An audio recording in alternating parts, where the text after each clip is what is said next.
In spite of this being a tough group, are you confident that Canada will prevail? I think they'll advance. Yeah, I think they're really good. I don't think Spain is always Spain, but I think they're a little bit lower, that lesser than they have been. Australia's a little bit older. Greece has Giannis, so they're always going to be a threat. But I think the way Canada's played in the prep games and the way they played at the World Cup last year, I think I'm pretty confident they'll get through. I don't know they'll go 3-0, but I do think they'll get to the quarterfinals. Right. Not to put you on the spot, but the starting five. Any idea who it will be? Oh, I think it's going to be Shea Gilgeous-Alexander, R.J. Barrett, Lou Dort, Dylan Brooks, and Dwight Powell. That seems what they've used, and I think that what they'll stick through in their first two games at least. Some observers have said that the issue with Canada might be size. Do you think not having a real big guy will be an issue? I think it could be. I think it's certainly one of the concerns. But the funny thing was when they played France in a warm up game, they played against Gobert and Wembanyama, both giants, and handled them very well and won the game. So they have a way to scheme that works. But yeah, when they play against like Jokic or Embiid, those are big guys that are going to be big challenges. But Right. I think that would be Canada's weakness right now it's just not big. There's no 7-footers and there's no really thick guys either. Right. Doug, the game in Vegas with the Americans, Canada got off to the great start. But what do you think the learning curve was for this national team after that point when the Americans just kind of toyed with them the rest of the way? I think the game in Vegas I was at, it was very much an exhibition NBA game. It was Right. kind of rattly and kind of scraggly and kind of NBA style.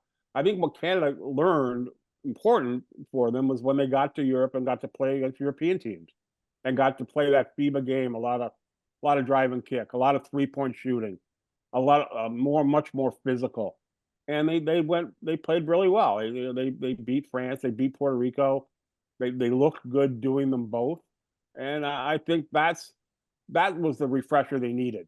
They needed to play in the European venues and against European teams to get ready for the Olympics. Well, just out of curiosity, you mentioned the FIBA game versus the NBA game. I think there's a few of us that might understand the difference, but can you explain the difference between the two styles for people that won't necessarily understand the FIBA game?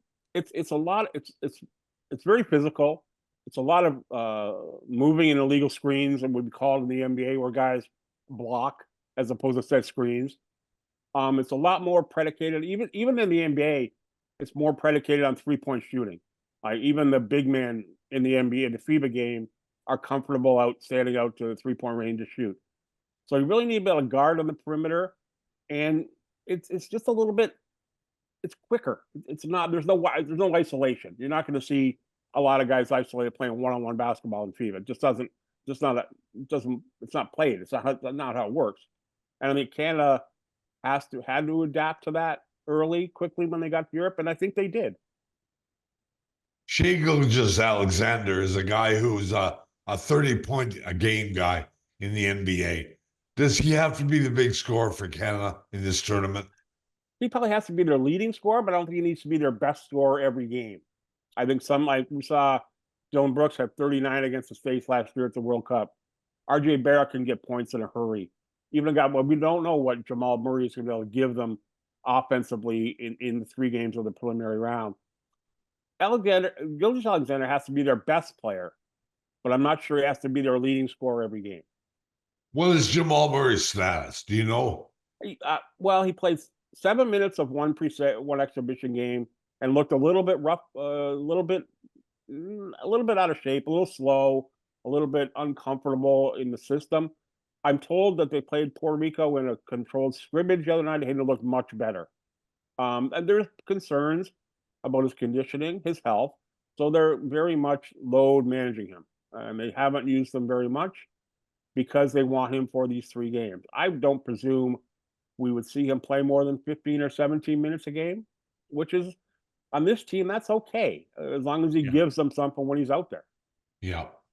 the guy that makes me smile so much with this club, and I think a lot of people, not only in Canada, are going to enjoy or get mad at is what Dylan Brooks can do in this style of game. He's going to be a factor, isn't he? Yeah, absolutely. He's like a linebacker. He just plays Right. hard and plays physical and gets in guys' faces. And he's got edge, man. He's got edge. He does. He guarded LeBron in Vegas right into the space the entire time they were on the court. He guarded Wembanyama in the game against France, and looked really, really good, getting right in his space. No room to operate. And he's not tall, but he's a very thick guy, and he just loves the rough going. He just likes playing the agitator, hitting people, getting hit, taking the fight to the other guy. And I think that sort of translates to his teammates too. They sort of take his signal and go from there.